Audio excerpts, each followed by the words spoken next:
autant de misère. C'est pourtant Haïti qu'on a surnommé la perle des Antilles, mais comme vous allez le voir, cette perle reposait sur un collier qui a plutôt servi à étouffer le peuple haïtien. Comment en est-on arrivé là? D'abord, un peu de géographie. Haïti est situé dans les Grandes Antilles. Le pays partage l'île d'Hispaniola avec la République dominicaine. Haïti est classé 160e sur 175 selon l'indicateur de développement humain des Nations unies. Ça vous explique pourquoi ce pays, Haïti, est le plus pauvre des Amériques. Mais qu'est-ce qui explique cette descente aux enfers? Il y a 3 éléments historiques que nous allons vous raconter. D'abord, il y a son histoire coloniale. Il y a aussi l'isolement dans lequel les autres pays ont condamné Haïti dès sa naissance.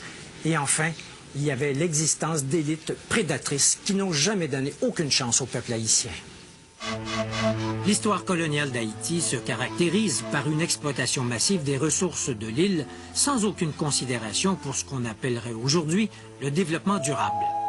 Cette négligence apparaît dès 1492, alors que Christophe Colomb prend possession de l'île et la déclare colonie de l'Espagne. Immédiatement, les Espagnols transforment leur nouvelle colonie en un lieu d'extraction de richesses, principalement l'or. L'avidité des Espagnols les conduit à asservir les populations autochtones, les Taïnos, qui, à cette époque, auraient été plus d'1 million à vivre dans l'île d'Hispaniola. Les conquistadores les exploitent si durement qu'ils meurent tous en l'espace de 50 ans. L'histoire coloniale d'Haïti débute donc par un génocide. En 1697, Charles II, le roi d'Espagne, cède au roi de France, Louis XIV, la portion occidentale d'Hispaniola, qui est rebaptisée Saint-Domingue. Et cette colonisation française va intensifier la descente aux enfers d'Haïti. Je vous raconte la suite dans quelques instants.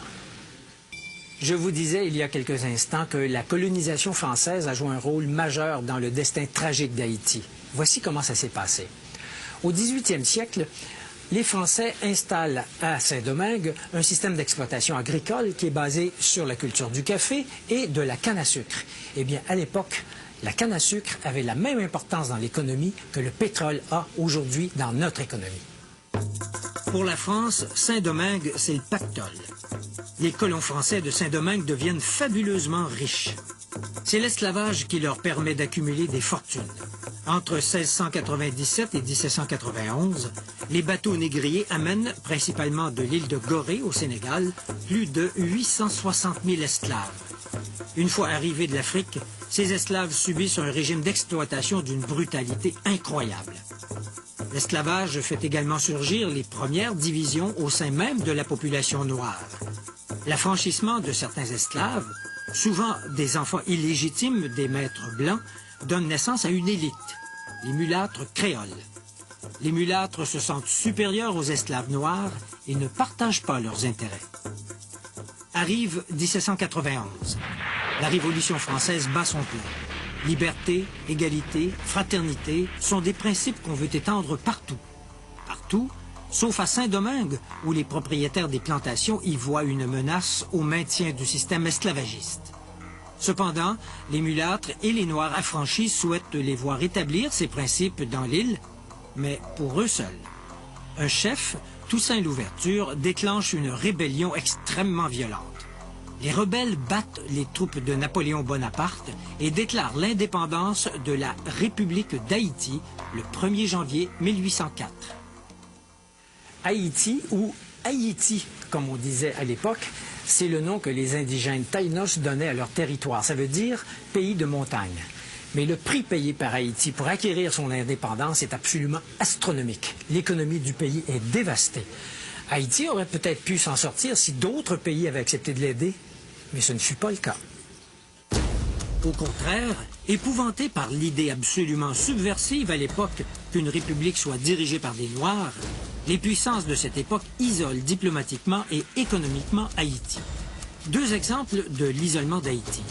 Le Vatican n'établit des liens qu'en 1860 avec une république officiellement catholique, mais noire, et il faut attendre 1862, en pleine guerre de sécession américaine qui provoquera l'abolition de l'esclavage, pour que les États-Unis reconnaissent Haïti. Quant à la France, elle refuse de reconnaître l'indépendance d'Haïti. Pour convaincre la France d'accepter son existence, le gouvernement d'Haïti est forcé de verser une compensation que le gouvernement du roi Charles X fixe en 1825 à 150 millions de francs or.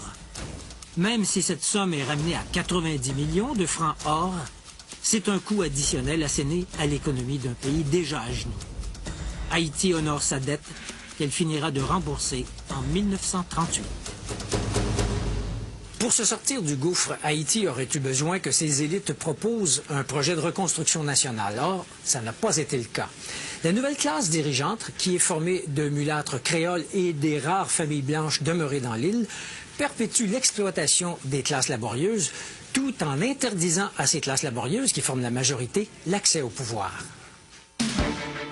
Les gouvernements se succèdent d'un coup d'État à l'autre, mais une chose demeure, le refus de la classe dirigeante de partager le pouvoir avec le peuple.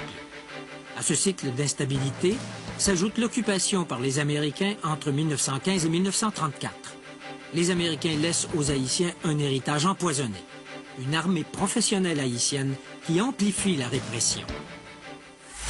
Arrive 1957.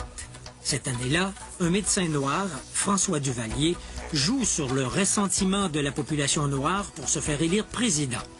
Duvalier aurait pu inaugurer une ère démocratique dans le pays. Il ne l'a pas fait. Au contraire, il établit une dictature qui élimine avec férocité toute dissidence. C'est l'époque des tontons macoutes et de l'exil d'une partie de la population haïtienne, surtout les mieux éduqués. Son fils, Jean-Claude, qui lui succède, est renversé en 1986.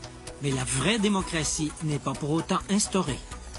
Depuis cette époque, la démocratie est fauchée chaque fois qu'elle tente de sortir de terre. L'espoir a longtemps reposé sur les épaules de Jean-Bertrand Aristide, un prêtre proche des masses et qui prêche une meilleure répartition des pouvoirs et de la richesse. Une fois au pouvoir, Aristide n'arrive pas à réaliser ce projet. D'une part, il se met à dos les élites possédantes qui ne veulent rien changer.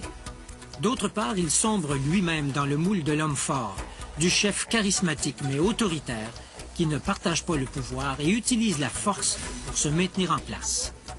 Cette double dynamique explique les malheurs récents d'Haïti, le coup d'État contre Aristide en 1991, les élections contestées, les troupes des chimères qui remplacent les tontons macoutes et l'hésitation de la communauté internationale à fournir des fonds pour rescaper le pays. La grande question est maintenant de savoir comment Haïti pourra rompre avec son passé et s'engager dans la voie de la prospérité et de la démocratie. Il est évident que la communauté internationale aura un rôle à jouer dans cette tâche de réanimation. Mais pour rendre son éclat à la perle des Antilles, il faudra beaucoup de doigté et beaucoup d'argent.